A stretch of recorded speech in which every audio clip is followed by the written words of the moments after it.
नमस्कार दोस्तों, स्वागत है आपका हमारे YouTube चैनल एम एजुकेशन पर। यदि आप इस चैनल पर नए हैं तो हमारे इस चैनल को सब्सक्राइब करें और बेल आइकन को प्रेस करें, जिससे टाइम टू टाइम आपको हमारी नोटिफिकेशन मिलती रहे। तो दोस्तों, आज के इस वीडियो में हम पिछले साल पूछे गए ग्रुप डी के जीके जीएस प्रश्नों को हल करेंगे। इस वीडियो में 25 प्रश्नों को पूरे डिटेल से विथ एक्स्ट्रा फैक्ट के साथ हल करेंगे। इस वीडियो को बिना स्किप किए लास्ट तक जरूर देखें। तो शुरू करते हैं नंबर फर्स्ट क्वेश्चन से। पहला क्वेश्चन है, निम्नलिखित में से किस जीव में 3 कोष्ठक हृदय होते हैं? इसका आंसर है मेंढक। मेंढक में 3 कोष्ठक हृदय होते हैं। मेंढक उभयचर वर्ग का प्राणी है। उभयचर वर्ग के प्राणी के सभी जीवों में 3 कोष्ठक हृदय पाए जाते हैं तथा सरीसृप वर्ग के प्राणियों में भी 3 कोष्ठक हृदय पाया जाता है। लेकिन मगरमच्छ एक ऐसा सरीसृप है जिसमें 4 कोष्ठक हृदय पाया जाता है। मत्स्य वर्ग के सभी प्राणियों में 2 कोष्ठक हृदय पाए जाते हैं तथा पक्षी वर्ग के सभी प्राणियों में भी 4 कोष्ठक हृदय पाए जाते हैं। तो दोस्तों आगे बढ़ते हैं।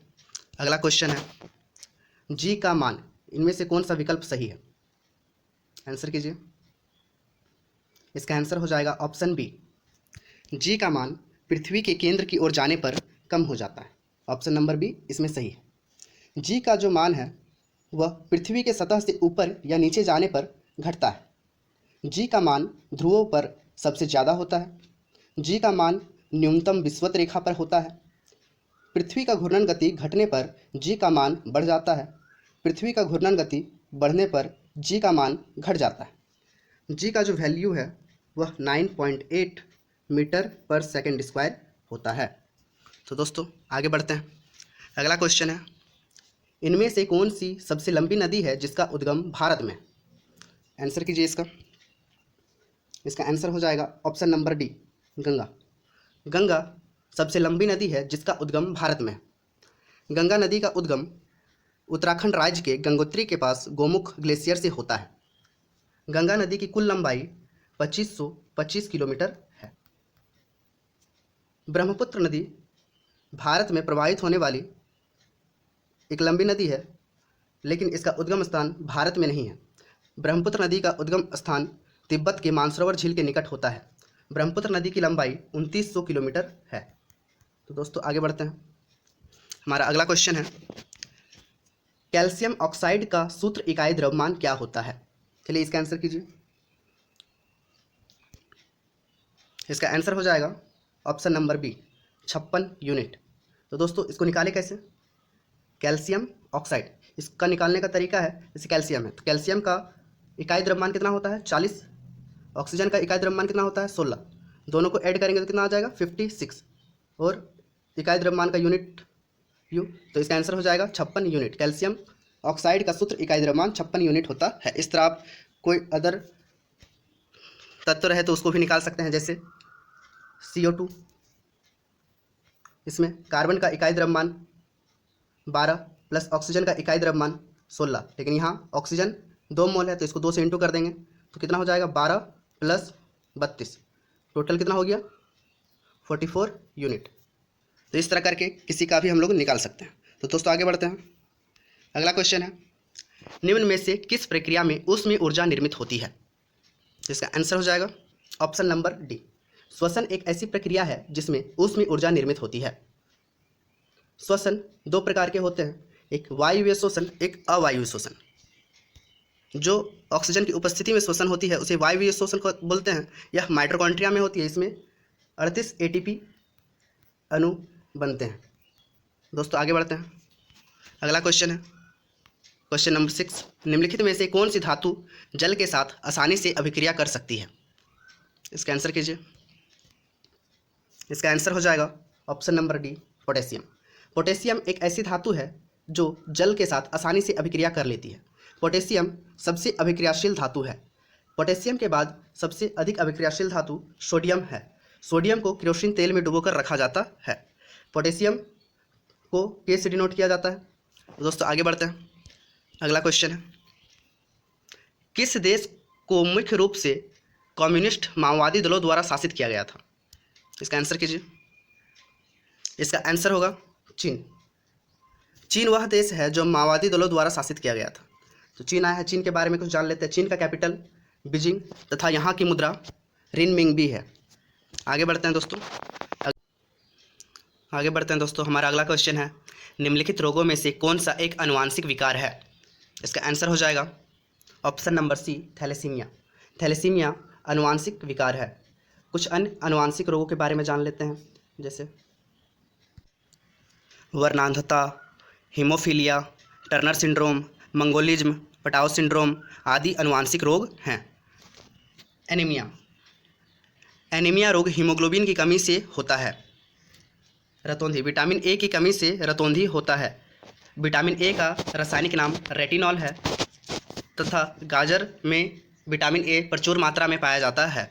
कैंसर, हमारे शरीर में अनियमित रूप से कोशिकाओं की वृद्धि को कैंसर कहा जाता है। आगे बढ़ते हैं दोस्तों, अगला क्वेश्चन है, धावन सोडा का रासायनिक सूत्र क्या होता है? इसका आंसर कीजिए।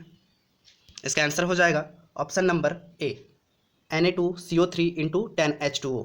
धावन सोडा का रासायनिक सूत्र Na2CO3 इंटू 10H2O होता है। तो आगे बढ़ते हैं दोस्तों, हमारा अगला क्वेश्चन है, कॉफ़ी बोर्ड ऑफ इंडिया का मुख्य कार्यालय कहाँ स्थित है? इसका आंसर हो जाएगा option number C, Bengaluru. Coffee board of India का मुख्य कार्यालय बेंगलुरु में स्थित है। इसकी स्थापना सन 1942 ईस्वी में की गई थी।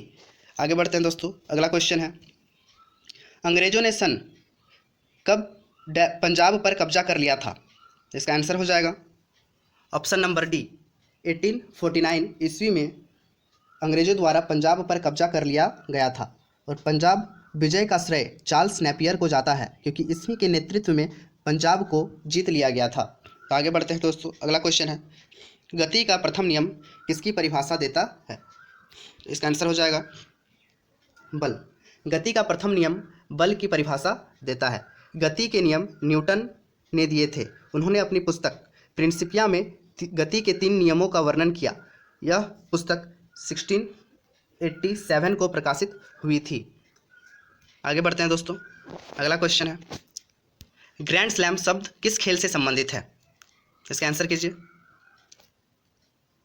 इसका आंसर हो जाएगा लॉन टेनिस। ग्रैंड स्लैम शब्द लॉन टेनिस से संबंधित है। आगे बढ़ते हैं दोस्तों, अगला क्वेश्चन है, आधुनिक आवर्त सारणी के किस समूह में पूर्ण संयोजी कोष और रासायनिक रूप से निष्क्रिय तत्व होते हैं? इसका आंसर कीजिए। इसका आंसर हो जाएगा ऑप्शन नंबर बी, 18। 18वें समूह में पूर्ण संयोजी कोष और रासायनिक रूप से निष्क्रिय तत्व होते हैं। ऑप्शन नंबर ए, इसके बारे में जान लेते हैं। 17वें समूह में आने वाले तत्वों को हैलोजन कहा जाता है। पहले समूह में आने वाले तत्वों को क्षारीय धातु कहा जाता है तथा दूसरे समूह में आने वाले तत्वों को क्षारीय मृदा धातु कहा जाता है। आगे बढ़ते हैं दोस्तों, अगला क्वेश्चन है हमारा, स्वामी विवेकानंद ने रामकृष्ण मिशन की स्थापना कब की थी? बताइए इसका आंसर क्या होगा? इसका आंसर है 1879, ऑप्शन नंबर सी। 1897 ईस्वी को स्वामी विवेकानंद ने रामकृष्ण मिशन की स्थापना की थी। स्वामी विवेकानंद के गुरु का नाम रामकृष्ण परमहंस था। आगे बढ़ते हैं दोस्तों, अगला क्वेश्चन है, ध्वनि किस एक का रूप है जो सुनने की अनुभूति पैदा करता है? इसका आंसर हो जाएगा ऑप्शन नंबर ए, यांत्रिक ऊर्जा। ध्वनि एक प्रकार की यांत्रिक ऊर्जा है जो सुनने की अनुभूति पैदा करता है। ध्वनि एक प्रकार की अनुदैर्घ्य तरंग है। ध्वनि का चाल सबसे ज़्यादा ठोसों में होता है तथा ध्वनि का चाल सबसे कम निर्वात में होता है। आगे बढ़ते हैं दोस्तों, अगला क्वेश्चन है, जहाज़ों में क्या मापने के लिए इको लोकेशन का उपयोग किया जाता है? इसका आंसर हो जाएगा ऑप्शन नंबर ए, पानी की गहराई। पानी की गहराई मापने के लिए इको लोकेशन का उपयोग किया जाता है। आगे बढ़ते हैं, हमारा नेक्स्ट क्वेश्चन है, अंग्रेजों द्वारा भारत में फुटबॉल खेल को किस वर्ष प्रारंभ किया गया था? इसका आंसर कीजिए। इसका आंसर हो जाएगा 1848, ऑप्शन नंबर बी। 1848 ईस्वी को अंग्रेजों द्वारा भारत में फुटबॉल खेल को प्रारंभ किया गया था। भारत का प्रथम फुटबॉल क्लब डलहौजी क्लब है। फुटबॉल का जन्म इंग्लैंड में हुआ था। भारत का सबसे पुराना फुटबॉल कप डूरंड कप, जिसका शुरुआत 1888 ईस्वी में की गई थी। आगे बढ़ते हैं दोस्तों, अगला क्वेश्चन है, उदासीन विलयन का पीएच मान कितना होता है? इसका आंसर कीजिए। इसका आंसर हो जाएगा ऑप्शन नंबर बी, 7। उदासीन विलयन का पीएच मान 7 होता है। पीएच स्केल का खोज सोरेनसन ने किया था। पीएच स्केल 0 से लेके 14 तक होता है। 0 से 7 तक आने वाले तत्व को अम्ल बोलते हैं और 7 से 14 के बीच जो तत्व आते हैं उन्हें क्षार कहा जाता है। आगे बढ़ते हैं दोस्तों, अगला क्वेश्चन है, चेल वन्य जीव अभ्यारण्य कहाँ स्थित है? इसका आंसर कीजिए। इसका आंसर हो जाएगा option number D, Himachal Pradesh. चेल वन्य जीव अभ्यारण्य हिमाचल प्रदेश में स्थित है। अगला क्वेश्चन है, भारत में राष्ट्रीय नौसेना दिवस कब मनाया जाता है? चलिए इसका आंसर कीजिए। इसका आंसर हो जाएगा ऑप्शन नंबर बी, 4 दिसंबर। 4 दिसंबर को राष्ट्रीय नौसेना दिवस मनाया जाता है। अन्य ऑप्शनों को देख लेते हैं। 1 दिसंबर को विश्व एड्स दिवस मनाया जाता है। 15 जनवरी को भारतीय थल सेना दिवस मनाया जाता है। 8 अक्टूबर को भारतीय नौसेना दिवस मनाया जाता है। हमारे वर्तमान थल सेना प्रमुख मनोज मुकुंद नरवणे है। वर्तमान वायुसेना प्रमुख RKS भदौरिया हैं तथा वर्तमान नौसेना प्रमुख एडमिरल करमबीर सिंह है। तो आगे बढ़ते हैं दोस्तों, अगला क्वेश्चन है, भारतीय सशस्त्र बलों के सर्वोच्च कमांडर कौन होते हैं? चलिए इसका आंसर कीजिए। इसका आंसर हो जाएगा ऑप्शन नंबर डी, भारत के राष्ट्रपति। भारतीय सशस्त्र बलों के सर्वोच्च कमांडर भारत के राष्ट्रपति होते हैं। हमारे वर्तमान राष्ट्रपति अभी रामनाथ कोविंद जी हैं तथा भारत के वर्तमान गृह मंत्री अमित शाह, वर्तमान रक्षा मंत्री राजनाथ सिंह तथा भारत के वर्तमान प्रधानमंत्री नरेंद्र मोदी जी हैं। तो आगे बढ़ते हैं दोस्तों, हमारा अगला क्वेश्चन है, भारतीय राष्ट्रीय कांग्रेस की स्थापना किस वर्ष की गई थी? इसका आंसर कीजिए। इसका आंसर हो जाएगा ऑप्शन नंबर ए, 1885 ईस्वी को। भारतीय राष्ट्रीय कांग्रेस का गठन 1885 ईस्वी को एओ ह्यूम द्वारा किया गया था। एओ ह्यूम द्वारा किया गया था। तो आगे बढ़ते हैं दोस्तों, हमारा अगला क्वेश्चन है, निम्नलिखित में से कौन सी धातु मुक्त अवस्था में पाई जाती है? इसका आंसर कीजिए। इसका आंसर हो जाएगा option number D, platinum. Platinum ऐसी धातु है जो मुक्त अवस्था में पाई जाती है। तो आगे बढ़ते हैं दोस्तों, हमारा अगला क्वेश्चन है और आज का अंतिम क्वेश्चन, निम्नलिखित में से कौन सा एक समान अस्थायी उत्तक नहीं है? इसका आंसर कीजिए। इसका आंसर हो जाएगा option number B, xylem. Xylem एक समान अस्थायी उत्तक नहीं है। जाइलम एक जटिल उत्तक है। जाइलम तथा फ्लोएम जटिल उत्तकों के उदाहरण है।